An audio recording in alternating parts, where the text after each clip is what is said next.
Football শুধুই কি ৯০ মিনিটের খেলা, নাকি এর আড়ালে লুকিয়ে আছে বিলিয়ন ডলারের এক বিশাল ব্যবসা? বিশ্বকাপ এলেই থেমে যায় পুরো পৃথিবী, রাস্তা ফাঁকা হয়ে যায়, কোটি কোটি মানুষ টিভির সামনে বসে পড়ে, আর তখনই শুরু হয় অর্থের এক বিশাল খেলা। কিন্তু কখনো কি ভেবে দেখেছেন এই বিশ্বকাপ থেকে আসলে কত টাকা আয় করে ফিফা? আজকের ভিডিওতে আমরা জানব ফুটবলের সবচেয়ে বড় মঞ্চের পেছনের সেই অবিশ্বাস্য অর্থনৈতিক সাম্রাজ্যের গল্প। ফিফার সবচেয়ে বড় আয়ের উৎস হল টেলিভিশন সম্প্রচার সত্ত্ব। বিশ্বকাপের ম্যাচ দেখানোর জন্য বিশ্বের বড় বড় টিভি চ্যানেল এবং স্ট্রিমিং প্ল্যাটফর্মগুলো ফিফাকে দেয় হাজার হাজার কোটি টাকা। ২০২৬ বিশ্বকাপের সম্প্রচার সত্ত্ব থেকেই ফিফার আয় হতে পারে প্রায় $৪ বিলিয়ন। শুধু টিভি সত্ত্ব নয়, স্পন্সরশিপ থেকেও আসে বিশাল অঙ্কের টাকা। কোকাকোলা, অ্যাডিডাস, ভিসা, হুন্দাইয়ের মতো বিশ্বখ্যাত ব্র্যান্ডগুলো বিশ্বকাপের সাথে নিজেদের নাম জড়াতে ফিফাকে দেয় শত শত মিলিয়ন ডলার।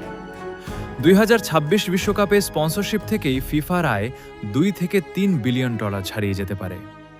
এরপর আসে টিকিট বিক্রি এবং হসপিটালিটি ব্যবসা। স্টেডিয়ামে সাধারণ টিকিট থেকে শুরু করে ভিআইপি বক্স, সবকিছু মিলিয়ে ফিফা আয় করে আরও বিলিয়ন ডলার। শুধু ২০২৬ বিশ্বকাপের টিকিট ও হসপিটালিটি থেকেই আয় হতে পারে প্রায় $3 বিলিয়ন। এছাড়াও আছে official jersey, video game, merchandise এবং লাইসেন্সিং। একটা বিশ্বকাপ বল, একটা জার্সি কিংবা অফিসিয়াল ভিডিও গেম, সব কিছু থেকেই ফিফা পায় রয়্যালটি।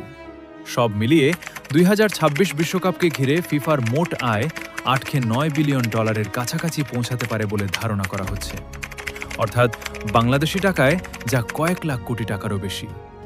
কিন্তু এখানেই শেষ নয়।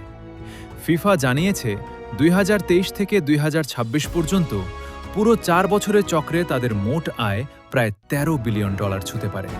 আর এই কারণেই বিশ্বকাপ শুধুমাত্র একটি ফুটবল টুর্নামেন্ট নয়, এটি বিশ্বের সবচেয়ে বড় ক্রীড়া ব্যবসাগুলোর একটি। মাঠে আমরা দেখি গোল, ট্রফি আর উদযাপন, কিন্তু পর্দার আড়ালে চলে বিলিয়ন ডলারের হিসাব।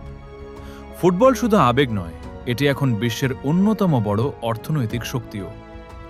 ভিডিওটি ভালো লাগলে লাইক দিন, শেয়ার করুন, আর ফুটবলের এমন অজানা গল্প জানতে পেজটি ফলো করতে ভুলবেন না।